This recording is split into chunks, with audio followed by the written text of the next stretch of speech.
తాకట్లో ఉన్న మీ బంగారాన్ని విడిపించి ఆ రోజు ఆన్లైన్ రేటుకి కొంటాం. Sharma gold company.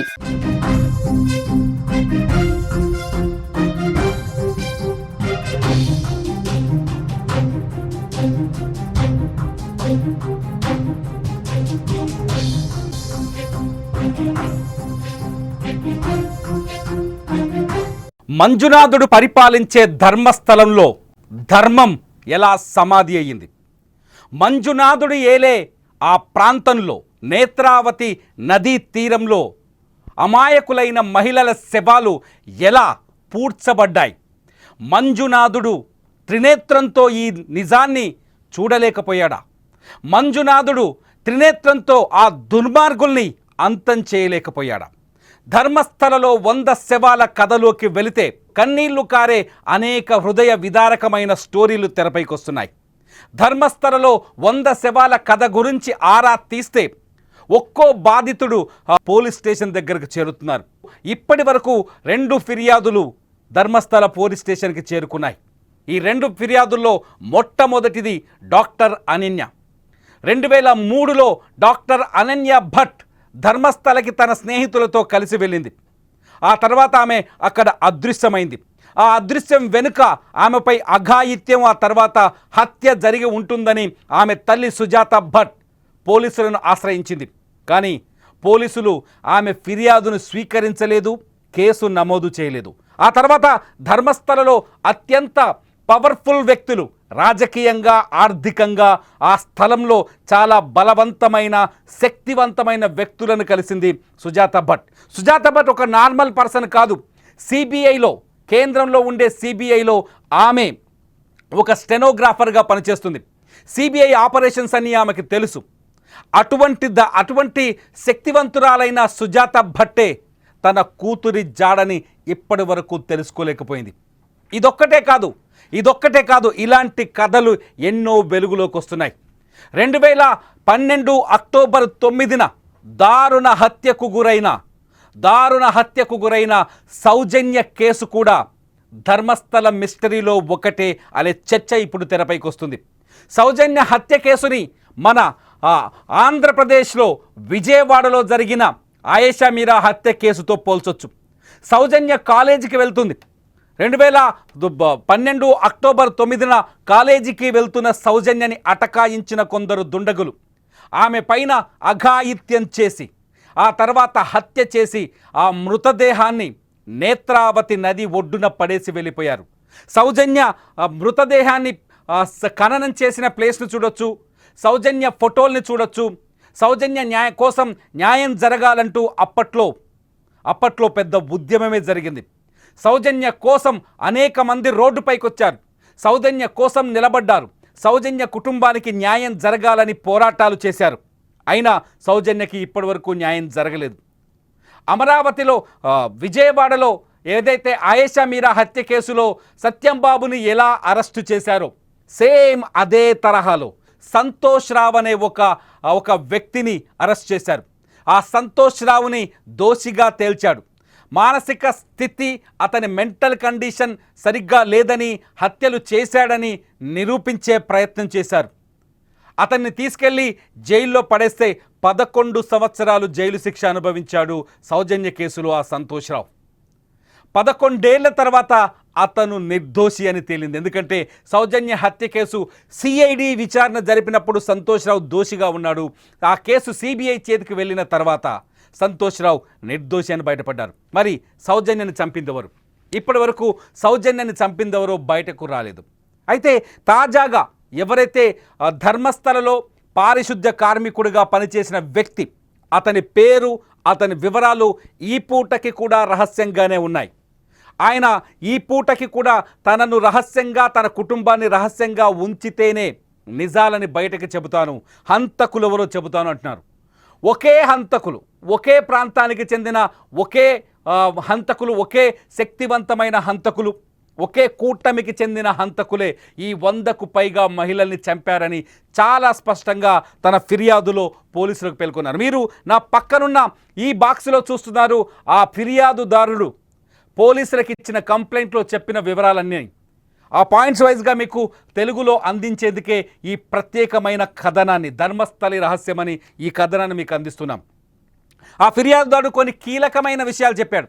అతను ఖననం చేసిన, అతను పాతిపెట్టిన శవాల కథలు వింటే గుండె రగిలిపోతుంది.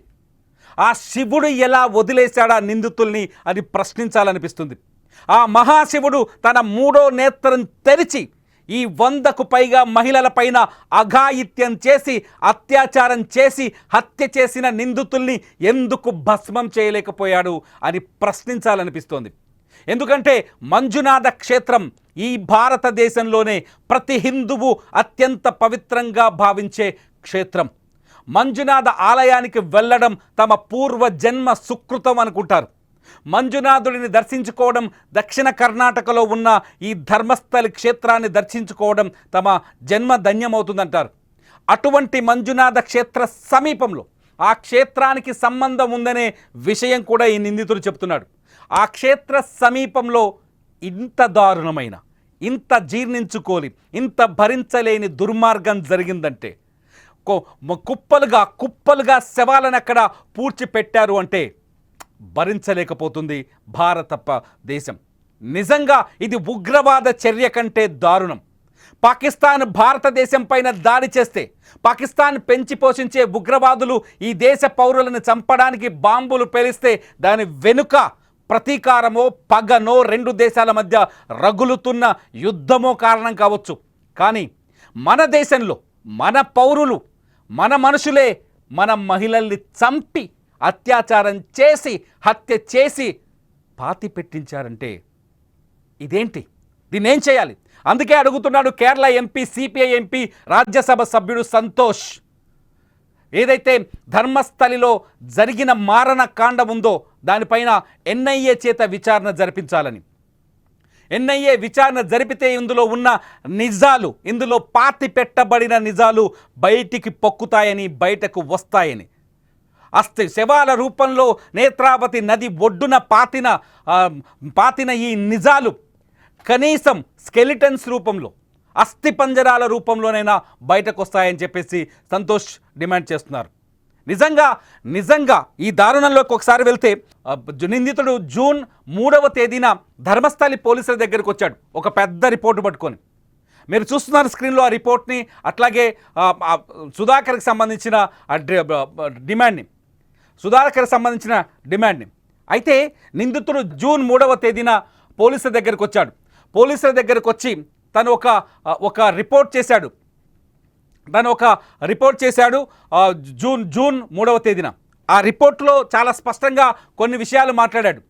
ఏం చెప్పాడంటే, తను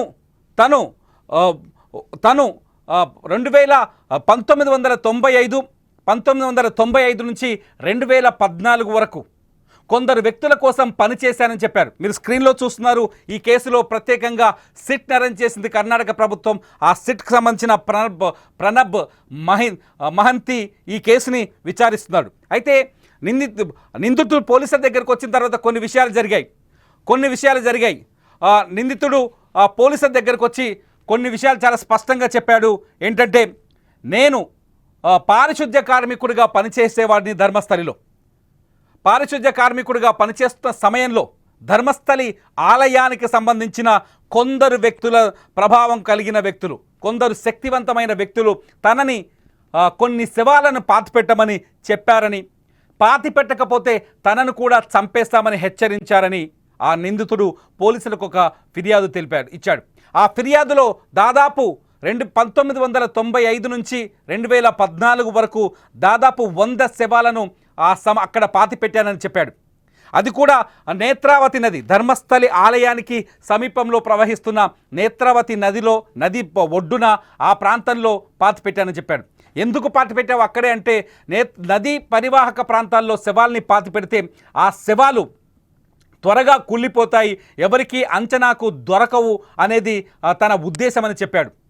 అలా పాతి పెడుతున్న శవాలను, అంటే ఒక్కో శవం తన దగ్గరకు వస్తున్న ప్రతి శవాన్ని నేను రెగ్యులర్గా చూసేవాడిని. అందరూ మహిళలు, మైనర్ బాలికలే అని చెప్పారు. తాను పాతిపెట్టిన శవాల్లో కొన్ని శవాల్ని ఖననం తగలబెట్టానని కూడా చెప్పాడు. అయితే తను పాతిపెట్టిన శవాల్లో మహిళలు బాలికలే ఉన్నారు. వాళ్ళందరిపైన అత్యాచారం జరిగిందని కూడా తను రాసిచ్చిన ఫిర్యాదులో తెలిపాడు. వాళ్ళందరిపైన అత్యాచారం జరిగిందని తనకు అర్థమవుతుందని, ఆ శవాల్ని పాతిపెట్టేటప్పుడు తనకు తెలిసిందని చాలా స్పష్టంగా చెప్పాడు. ఆ డెడ్ బాడీస్ ఎక్కడి నుంచి వస్తున్నాయో తనకు కూడా తెలియదని చెప్పాడు. అతని కోర్టులో కూడా ఇప్పటికే హాజరుపరిచారు. అయితే ఆ శవాలు ఎక్కడికి వెళ్ళేస్తున్నాయి అనేది ప్రశ్నించొద్దని అతన్ని బెదిరించేవారని చెప్పాడు. అంతేకాదు తను పాతిపెడుతున్న కొన్ని శవాల గురించి చెబితే, కొన్ని శవాల కథలు చెబితే నిజంగా కన్నీళ్ళు వస్తాయి. తను 2010లో ఒక బాలిక శవాన్ని అక్కడికి తీసుకొచ్చానని చెప్పారు. ఒక బాలిక శవాన్ని తీసుకొచ్చి ఆ బాలిక శవాన్ని పాతిపెట్టమని అడిగారంట ఆ నిందితులు. బాలిక శవాన్ని చూస్తే ఆమె ఒంటిపైన ఒక స్కూల్ యూనిఫామ్ మాత్రమే ఉంది. ఆమె శరీరానికి సంబంధించి ఒంటిపైన స్కూల్ యూనిఫామ్ ఉంది, తనకి ఇన్నర్ వేర్స్ లేవు. ఆ డెడ్ బాడీ పైన గాయాలున్నాయి. ఆ బాలిక పైన లైంగిక దాడి జరిగిందని చెప్పాడు. ఆ శవాన్ని చూస్తే తనకు కూడా గుండె కరిగిపోయిందని, బాధ కలిగిందని చెప్పాడు. కానీ ఆ శవాన్ని తీసుకెళ్ళి ఆ ప్రాంతంలోనే ఉన్న కల్లేరి పెట్రోల్ బంక్ సమీపంలో పూడ్చిపెట్టానని చెప్పాడు. నిజంగా అంటే స్కూల్కి వెళ్ళే బాలికల్ని, స్కూల్కి వెళ్ళే అమ్మాయిల్ని కూడా వదిలిపెట్టలేదు ఆ దుర్మార్గులు. ఆడపిల్ల కనిపిస్తే చాలు అఘాయిత్యం చేసి హత్య చేశారని ఈ ఒక్క సీన్ని, అతను చెప్పిన ఈ ఒక్క మాటను బట్టి చూస్తే అర్థమవుతుంది ఎంత దుర్మార్గులో, ఎంత కఠినమైన హృదయం ఉన్న వాళ్ళు. ఇంకో కథ చెప్పాడు. ఇంకో శవం కథలో ఇంకోసారి 20 ఏళ్ళ ఒక మహిళని తీసుకొచ్చారని చెప్పాడు. ఆ 20 ఏళ్ళ మహిళ డెడ్ బాడీ తన దగ్గరకు వచ్చేటప్పటికే పేపర్లలో చుట్టారట. న్యూస్ పేపర్లలో చుట్టేసి ఆ డెడ్ బాడీని అక్కడికి తీసుకొచ్చారని చెప్పాడు. న్యూస్ పేపర్లో చుట్టిన డెడ్ బాడీని ఓపెన్ చేసి చూస్తే ఆ డెడ్ బాడీ పైన పూర్తిగా యాసిడ్ పోసి తగలబెట్టినట్టుగా ఉందని చెప్పాడు. ఆ శవాన్ని కూడా తనను చేతికిచ్చి డీజిల్ డబ్బా తెచ్చి అతని చేతికిచ్చి డీజిల్తో తగలబెట్టమని ఆర్డర్ చేశారని చెప్పాడు. ఇలా ఒక్కో శవం కథనంతా తను పోలీసులకు ఇచ్చిన ఫిర్యాదులో పేర్కొన్నాడు. అయితే ఈ శవాల కథలన్నీ విన్న పోలీసులు ముందు విస్తుపోయారు. ఇందులో వాస్తవాలు ఉన్నాయా, ఇతను ఎవరో కావాలని ఉద్దేశపూర్వకంగా చెప్తున్నాడా అని అతన్ని చాలాసేపు ప్రశ్నిస్తే, ఎందుకు ఇప్పుడు చెబుతున్నావు, 2014 వరకు హత్యలు చేసి ఏం చేశావు నువ్వు అంటే, 2014లో ఈ అత్యాచారాలు జరుగుతున్నాయని ఇతనికి తెలుసు. వచ్చే ప్రతి శవం పైన అఘాయిత్యం జరిగింది, ఆ తర్వాతే హత్య జరిగిందని తెలుసు. సో 2014లో తన కుటుంబంలోనే ఒక మైనర్ బాలిక పైన ఇదే గ్యాంగ్, ఇతనికి డెడ్ బాడీస్ ఇస్తున్న గ్యాంగే అఘాయిత్యం చేసిందని తెలుసుకున్నాడు. అది తెలిసిన మరుక్షణమే ధర్మస్థలని వదిలేసి మరో ప్రాంతానికి పారిపోయి అక్కడే తల దాచుకొని బతికాడు. 2024లో తిరిగి మళ్ళీ ధర్మస్థలికి వచ్చిన ఆ వ్యక్తి కంటి నిండా నిద్రపోలేదన్నాడు. ఒక్కరోజు కూడా తను సుఖంగా నిద్రపోలేదు. ఎందుకంటే తను పాతిపెట్టిన శవాలన్నీ అక్రమం, వాళ్ళకి సరైన పద్ధతిలో అంత్యక్రియలు జరగలేదు, వాళ్ళ ఆత్మ శాంతించదు. 100కు పైన శవాలను పాతాను, ఆ 100కు పైన ఆత్మలు తన దగ్గరకు వస్తే నా జీవితం నాశనమైపోతుంది, ఆ పాపం నన్ను వేధిస్తుంది అని ఒక భావనకు వచ్చి అపరాధ భావాన్ని తొలగించుకోవడం కోసమే ఈ విషయాన్ని వెలుగులోకి తెస్తున్నానని, ఆ శవాల కథ పోలీసులకు చెబితే పోలీసులు ఆ కేసును విచారించిన తర్వాత ఆ శవాల మీద ఇన్వెస్టిగేషన్ చేసి ఆ శవాలని వెలికి తీసిన తర్వాత వాళ్ళకి పద్ధతి ప్రకారం అంత్యక్రియలు జరుగుతాయని, అందుకే ఈ విషయాన్ని చెప్పానని ఆ పారిశుద్ధ్య కార్మికుడు పోలీసులకు చెప్పాడు. ఆ పారిశుద్ధ్య కార్మికుడు పోలీసులకు చెప్పిన ఈ కథతో ఒక్కసారిగా సీన్ రివర్స్ అయిపోయింది. ధర్మస్థల ఏరియాలో సడన్గా పారిశుద్ధ్య కార్మికుడు చెప్పిన వాస్తవాలతో అతను తీసుకెళ్లి కోర్టులో సబ్మిట్ చేశారు. అతను కోర్టుకు వెళ్ళాడు. కోర్టులో అతని బంధువులు కోర్టులో తన గురించి అతని ఐడెంటిటీ ఇంతవరకు ఏది బయట పెట్టొద్దని కోర్టు ఆర్డర్ ఉంది. కోర్టులో అతన్ని చేర్చిన తర్వాత ఈ విషయం వెలుగులోకి వచ్చింది. వెలుగులోకి వచ్చిన తర్వాత వెంటనే కొంతమంది బాధితులు, ధర్మస్థల ఏరియాలో ఉన్న కొంతమంది బాధితులు పోలీసుల ముందుకు వచ్చారు. అందులో భాగంగా ఇంతకుముందు చెప్పిన డాక్టర్ అనన్య తల్లి మళ్ళీ పోలీసులకు ఫిర్యాదు చేసింది. అంతేకాదు అనన్య తర్వాత ఏదైతే సౌజన్య, ఇంతకుముందు చెప్పాను కదా హత్య కేసు, ఈ సౌజన్య కేసు మళ్ళీ వెలుగులోకి వచ్చింది. ఇవన్నీ చూస్తుంటే ఖచ్చితంగా ఒక ప్లాన్డ్గానే ఇక్కడ హత్యలు జరిగినట్టుగా మనకు అర్థమవుతుంది. ధర్మస్థలలో ఈ హత్యలన్నీ చేసింది ఎవరి మూలాన ఈ హత్యలు జరిగాయి, ఇతని చేత ఎవరు ఈ హత్యలు చేయించారు, ఈ విషయాలు ఇప్పటికే అతను పోలీసులకు చెప్పేసి ఉండొచ్చు కదా. ఇటువంటి సందేహాలు చాలామందికి ఉన్నాయి. కానీ అతను తన ప్రాణాలు కాపాడుకునేందుకు పూర్తి రహస్యాలు చెప్పలేకపోయాడు. పోలీస్ స్టేషన్కి వచ్చేటప్పుడు తన వెంట ఒక బ్యాగ్ తెచ్చాడు. ఆ బ్యాగ్లో తను పాతిపెట్టిన ఒక శవానికి సంబంధించిన అస్థిపంజరం ఎముకల్ని తీసుకొచ్చి పోలీసులకు అందించాడు. ఆ అస్థిపంజరం ఎముకలతో పాటు తన ఆధార్ కార్డ్, తన ఐడెంటిటీ వివరాలని పోలీసులకు అందించాడు. వీటన్నింటినీ సీక్రెట్గా ఉంచాలని చెప్పాడు. ఒకవేళ వీటిని హంతకుడు ఎవడో నేను ముందే చెప్పేస్తే నన్ను చంపేస్తారు, ఎందుకంటే హత్యలు చేసిన వ్యక్తులు అంత పవర్ఫుల్ అని చెప్పాడు. అంతేకాదు ధర్మస్థలి ఆలయానికి పాలకలో కొందరు, ఆ మేనేజ్మెంట్కి సంబంధించిన కొందరు ఇందులో ఉన్నారు అని చెప్పాడు. వాళ్ళు చాలా ప్రభావవంతులని, శక్తిమంతులని, వాళ్లకు ఖచ్చితంగా తన ప్రాణాలకు ముప్పు ఉందని చెప్పుకొచ్చాడు. దీంతో ఊహించని విధంగా ఆ వ్యక్తి ఇప్పుడు కోర్టు పరిధిలో ఉన్నాడు, పోలీసుల సంరక్షణలో ఉన్నాడు. ఆ వ్యక్తి నోరు తెరిస్తే ఆ శక్తివంతులు, ఆ దుర్మార్గులు, ఆ హంతకుల పేర్లు బయటకు వస్తాయి. ప్రస్తుతానికైతే ధర్మస్థలి ఆలయం ఎంపీ వీరేంద్ర జైన్ చేతుల్లో ఉంది. ఆయనే ధర్మకర్తగా ఉన్నాడు. అట్లాగే